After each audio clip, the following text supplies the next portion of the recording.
Welcome to De-Stress Your Business, the podcast where we show you how to get incredible results in your business without constant stress. I'm Alexis Kingsbury, a serial entrepreneur and founder at AirManual, and I'm joined by my co-founder and co-host, Paddy Mann. Morning, Paddy. Good morning.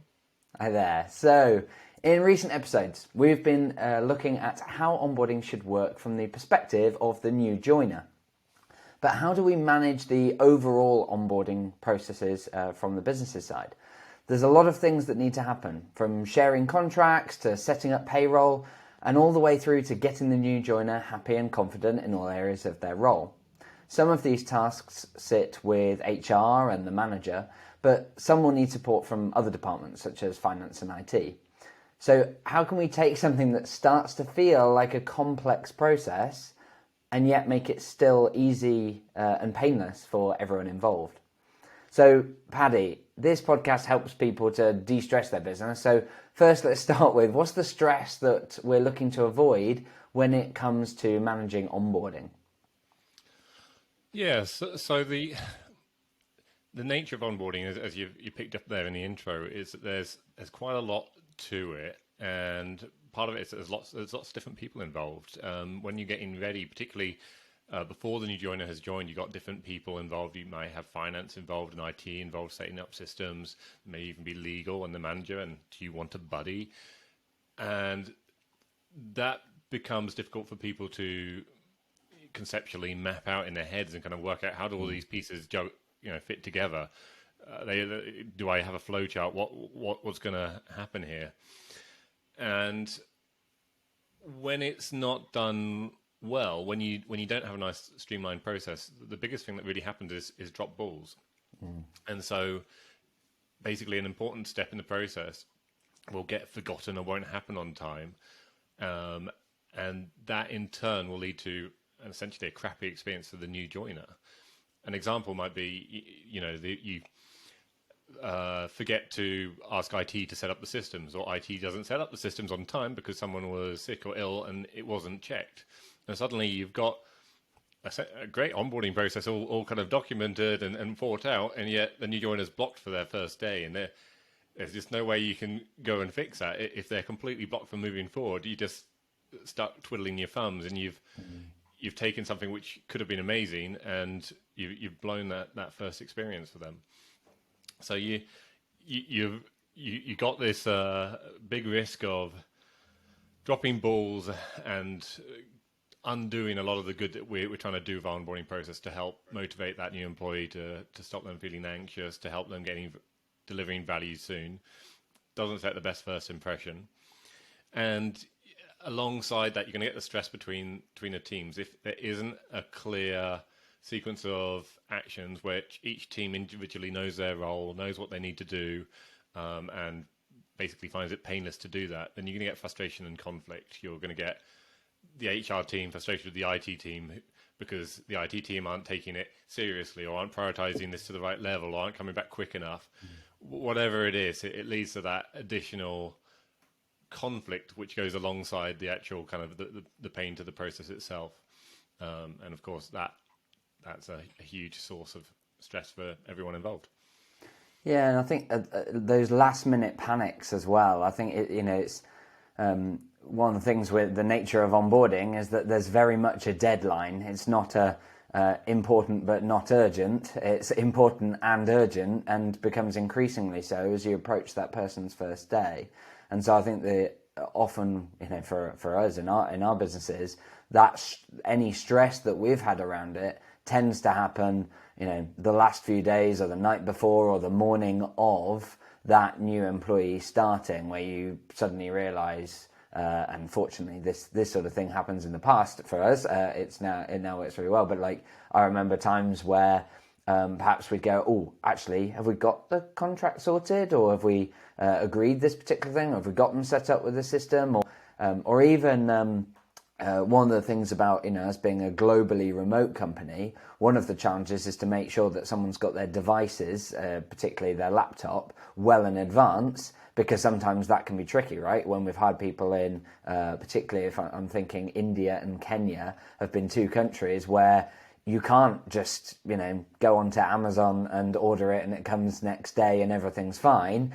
Like it does require planning and so on. And so that can create stress when you start to realize, we might be in trouble here. We might need to move their start date as a result. And that has a knock-on effect. And all that kind of frantic managing can be incredibly stressful for the managers, the business leaders, and all those sorts of things. So we've got a number of ways in which it's stressful for people, and of course for the employee as well. Like if it starts to impact them, and those drop balls, exactly as you say, happen, that can create that stress. So to avoid all of that pain, all of that stress, the drop balls, and so on, how does business make it easy to manage? Cool. So what you've got here is it's a process which suddenly feels, because you've suddenly identified there's lots of different people and potential handovers and so on, it suddenly feels like it could be quite complex. And the task that we kind of need to do now is to get our hands around the whole thing, really understand the scope of what's going on, and then look at how to make it as simple as possible. So the first step would be to go, which people or which roles need to be involved at all. So make that list. And initially it will feel scary because every time you go, I forgot one, that feels scary because it reminds you that it's possible to overlook things. Yeah. But once you've got there, and particularly once you've worked it through and tested it, then it becomes a very standard list. And the ones that you're particularly going to be looking out for would be HR, are typically going to be responsible for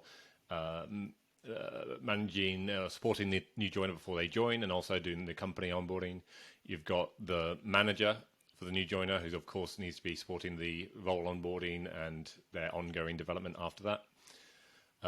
You may have a buddy or a mentor who is someone who's going to be assigned to the new joiner to help answer questions. And this is something, when you're early on and you're mapping it out, it kind of feels scary to throw in another role. But this is worth doing, because it makes the life a lot easier for both HR and manager to have this buddy who can answer all the kind of simple questions. And it typically be someone who's recently joined the company themselves and has been through the onboarding experience and knows all the kind of little gotchas that they would need to know.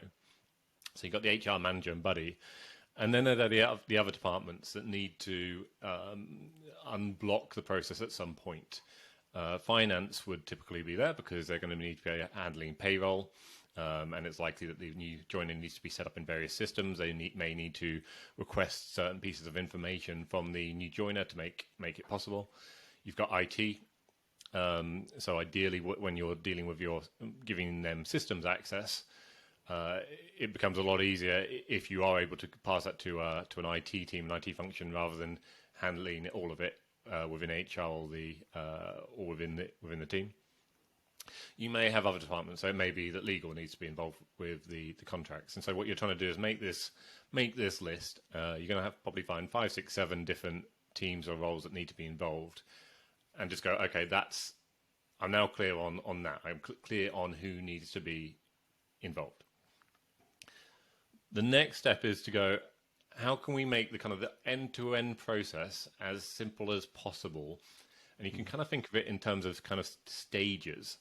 And you want at any one time that there's one person or one role who's fundamentally responsible and accountable for the process. And so when you start off, you got HR who are going to be responsible for making sure that everything that needs to happen before they join and during company onboarding happens and goes to plan. There will need to be a handover because HR cannot see the process through to the end. At some point, the new joiner is going to go into their team, and so the manager is going to need to take over that process.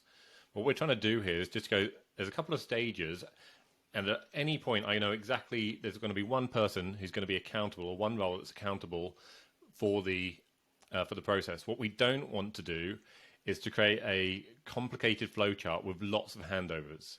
You don't want to be in a position where HR is responsible until it gets handed over to the IT team and then comes back to the finance team, and then Because if you get into a situation where things are being passed around, that's where you get the opportunity for drop balls, because there's no one who's taking overall responsibility.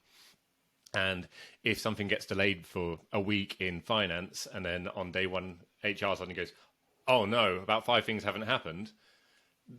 Well, frankly, that's what you're going to expect. And so you might go, okay, well, how does that even work for IT or finance? You've got HR taking the lead, bless you. HR taking the lead for the pre-onboarding and the company onboarding, then you've got the line manager doing it. So how would it work for IT or finance? And the answer would be HR would be responsible during that phase, during the pre-onboarding, which is when the systems need to be set up and finance to get involved. And so the HR person will need to trigger or ask finance and IT to do their tasks, and we'll need to check that it's happened. It can't be I ask you to do it and I expect it to happen, because again, if IT is a little bit tardy, takes too long, isn't on holiday, then it's not an excuse to go, okay, that's what happened on day one. Someone, and that's going to be HR, needs to be responsible for it end to end. So once you've got this, you've got everyone who's involved in the process. There's basically two big phases: one where HR isn't responsible, and one where the line manager is responsible. We can now turn this whole process into some checklists. And just before we dive into creating those checklists, because one of the things that we've talked about there is the different roles, the different functions that are involved. And I think in large organisations that feels comfortable. It's okay, yeah, we've got IT and finance and legal and so on. We've got HR. There might be a bit of an issue about depending on who's listening to this right now. There might be a sense of like if you're outside of HR, you might be thinking, so hang on, HR need to lead it. How do I bring this to them? Of course, you could share these episodes with them and discuss it and encourage them to kind of lead it. But if you're a small organisation or a smaller organisation, even if you've got tens of employees, you may have people who are leading multiple roles, right? They're responsible for multiple functions. And in fact, one of the things that I like that we did early on when we started doing this was that even in the checklist, we still reference reach out to the head of finance, reach out to head of HR, or send this to the IT lead. Even though, at the time, I was head of HR and head of finance, you were essentially the IT and head of IT. I think there were even times when we said, but I'll deputy for that and therefore do some of those tasks for you, and so and I think that's an important distinction, is that for a small business, that's normal and appropriate, but it's useful to think about the hats that you're wearing. So rather than just go, onboarding, I'm basically finance and HR and legal, therefore it's just me. It's better to break it up. And one of the biggest reasons is because otherwise it's really hard to pass it to other people later, right? Like when you've got onboarding checklists where if you said, I'm not going to create checklists per each of these roles because it's all me anyway, it then makes it really hard to then start to pass some of that off your plate. So, for example, deciding, actually, I've now got a finance administrator, I'd like to pass all the finance stuff onto them, but if it's all entangled in your wider process, that makes it really tough. So as you say, getting clear on those roles, as I say, even if it's some people are wearing multiple hats, and then having checklists for each of those. So talk us through what are the checklists that you'd expect in there, and then we'll go into more detail. That was a brilliant point. And yeah, as you say, sometimes we are both the head of HR and the head of IT in the small business, but you're going to make your life so much easier in the long term if you acknowledge that you are one person wearing multiple hats, and that one day you will be able to pass over those IT tasks to someone else, and it will make you so happy at that moment when you see it's all ready to go, as opposed to, oh no, I need to go and rethink this entire thing. Yeah. Really quick thoughts on that is partly because it's once you've identified those hats, it's I see a lot of business leaders and business owners who think, I need to hire a mini me. I just need to hire someone who can do all the things that I do. And that is so difficult because a mini you doesn't want to work for you. They want to run a business or be a leader or whatever. And so instead, whereas you definitely can delegate each of those hats when you're clear on what each of them are. So that's awesome. Anyway, I've interrupted. Go ahead, take us through this checklist.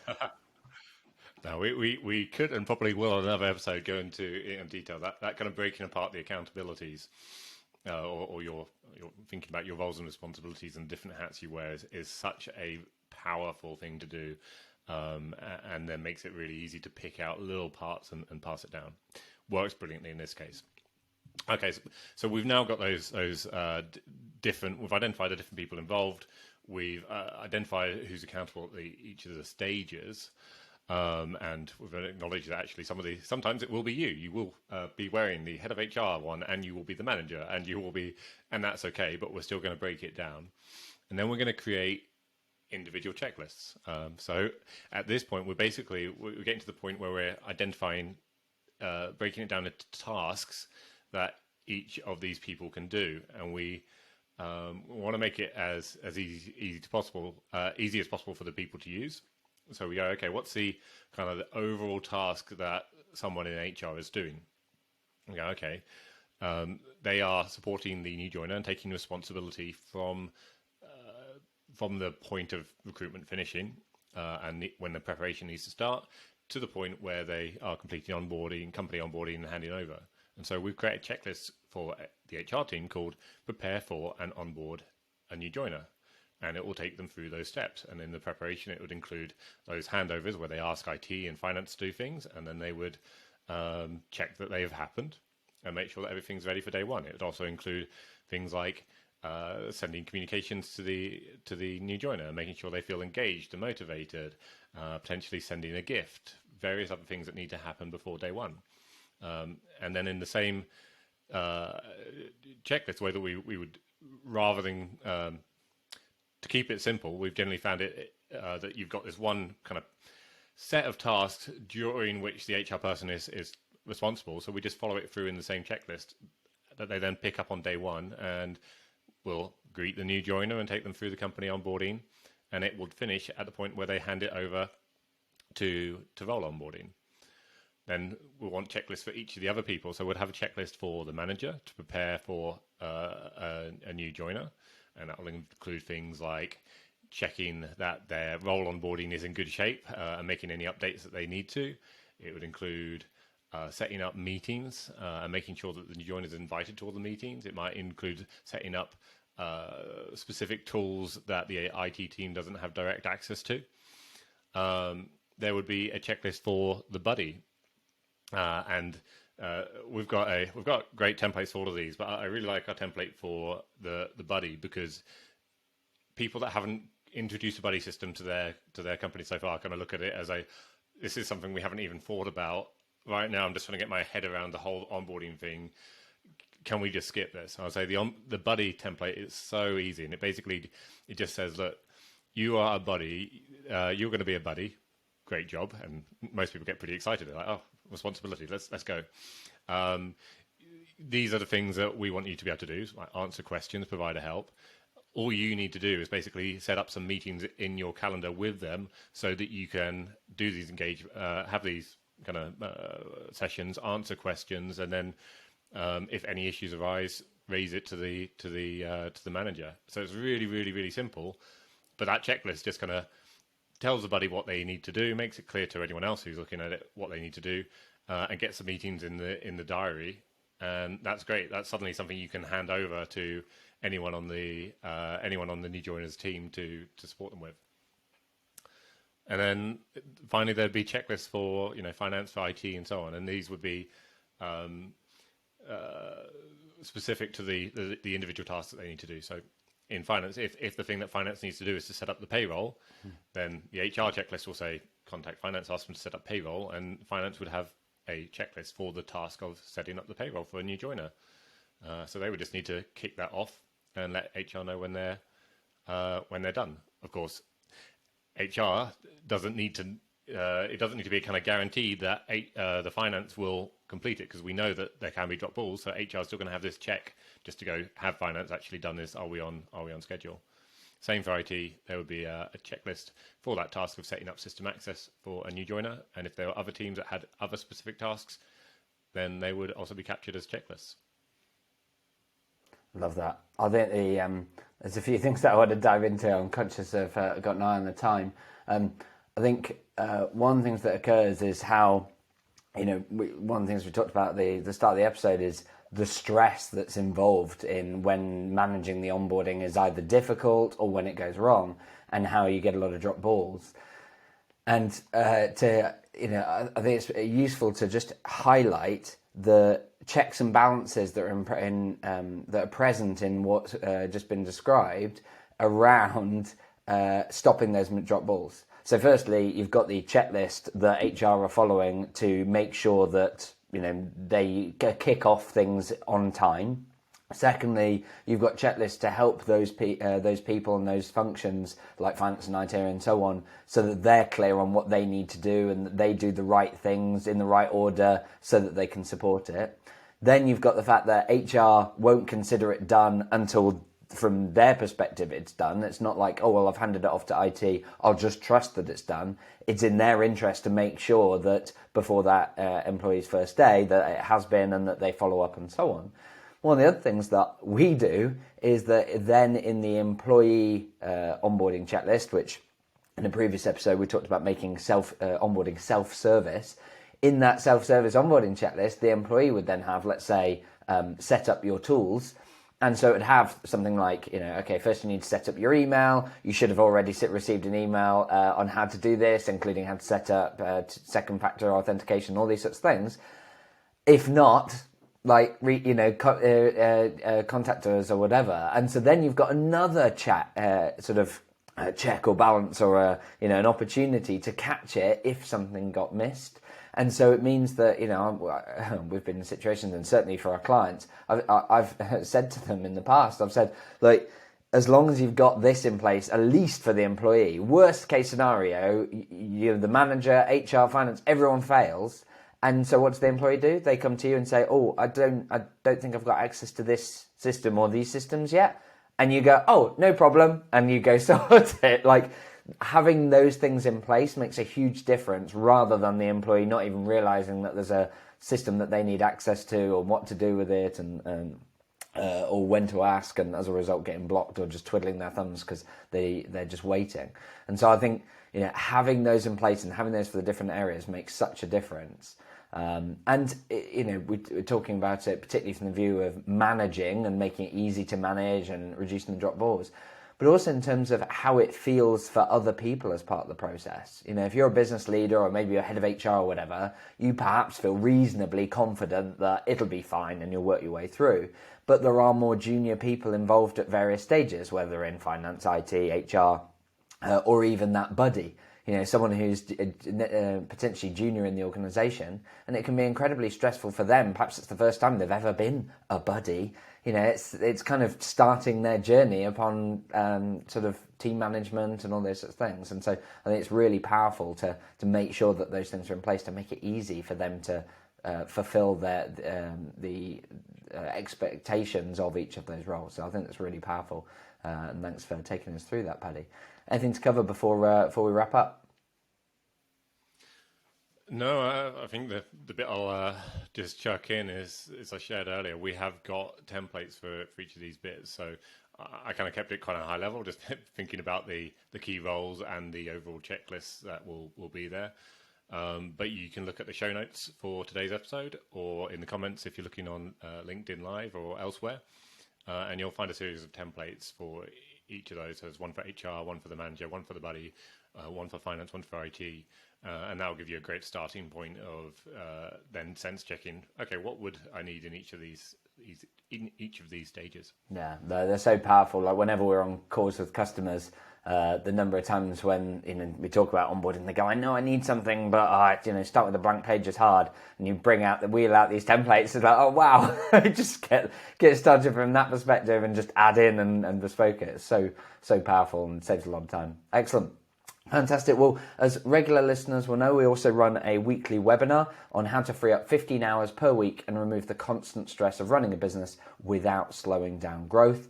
It's every Wednesday at 1 p.m. UK time, and you can find out more and register at www.airmanual.co/webinar. And a final note for our podcast listeners, as a new podcast, we do need your help. If you found the content today valuable, please just take 1 minute to leave an honest review, or if you're watching this on social media, please reshare it, like it, and subscribe and so on. It helps us give the podcast more visibility and as a result help more people, and we'd hugely appreciate it. Otherwise, until next time, have fun.